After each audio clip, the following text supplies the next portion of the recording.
Hello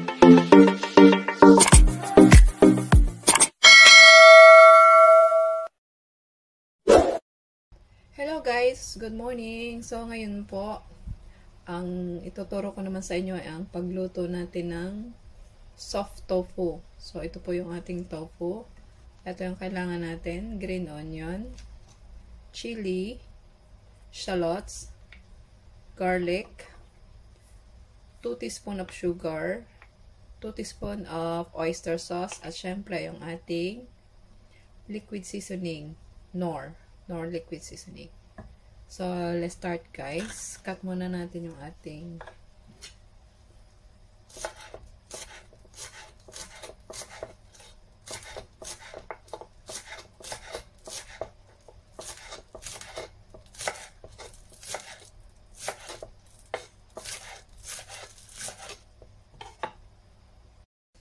So guys, ito na yung ating nakat na green onion, garlic, at yung ating shallots. Syempre pa yung ating chili.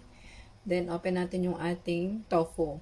So, ito pong tofu ay i-steam natin for like 7 minutes. 7 to 8 minutes po.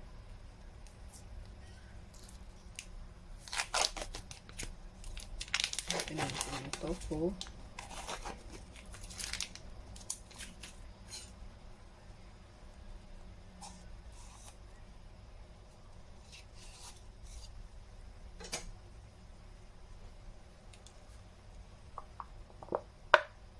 Ito na siya guys, yung ating tofu. So, lagyan po natin siya ng cut.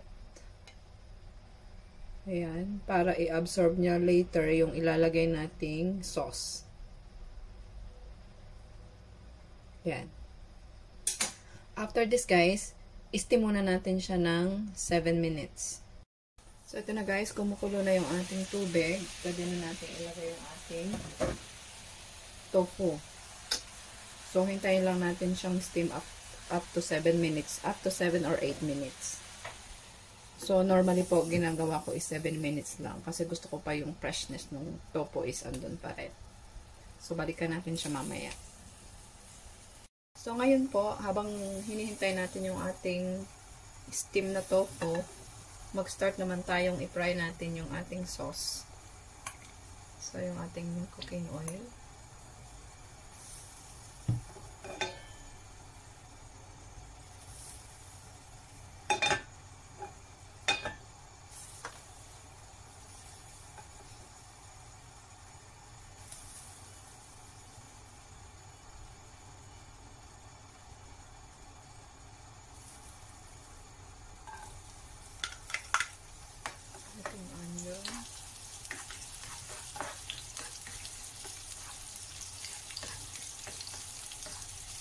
Fry natin siya until mag-golden brown.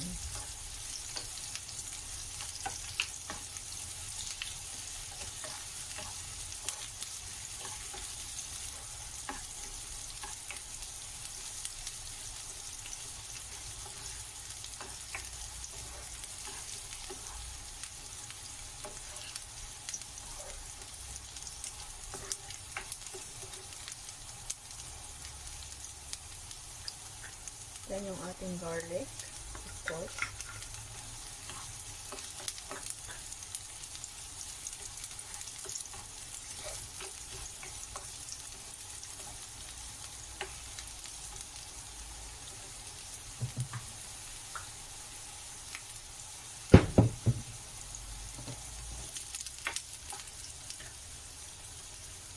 Ating spring onion.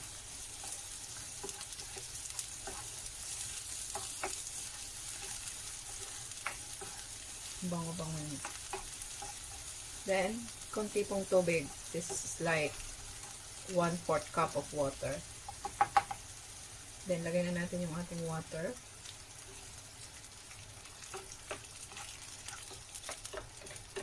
Ayan.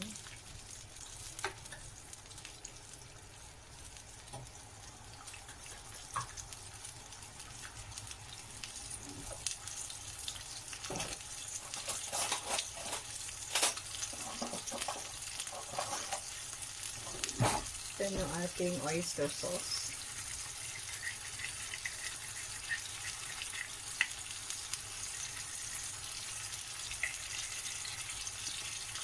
sugar.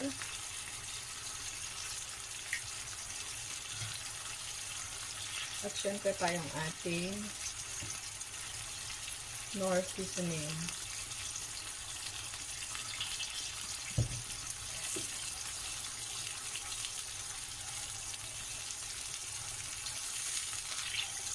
Kahit tingnan nyo, napakasimple lang at napakadali at napakasarap niya.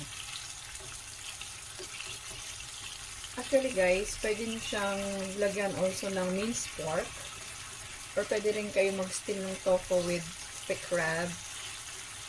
Or steam nyo lang siya and then mag-caramelize kayo ng sugar and soy sauce. Pwede rin siya. So, ayan po.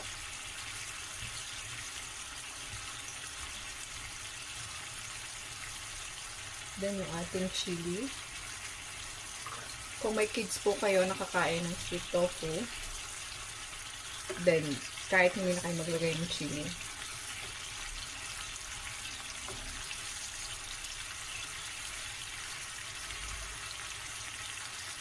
Then, off na natin gas. Okay.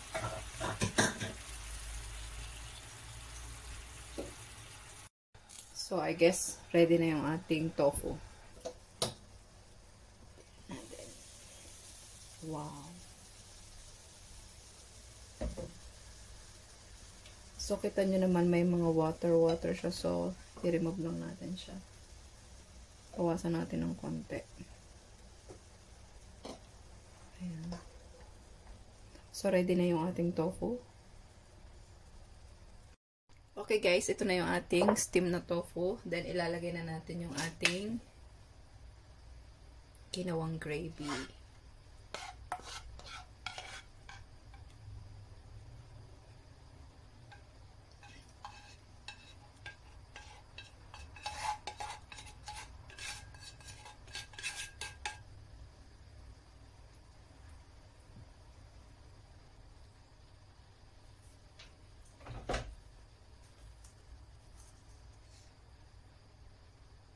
Tapos, lagyan natin siya ng ating natirang spring onion.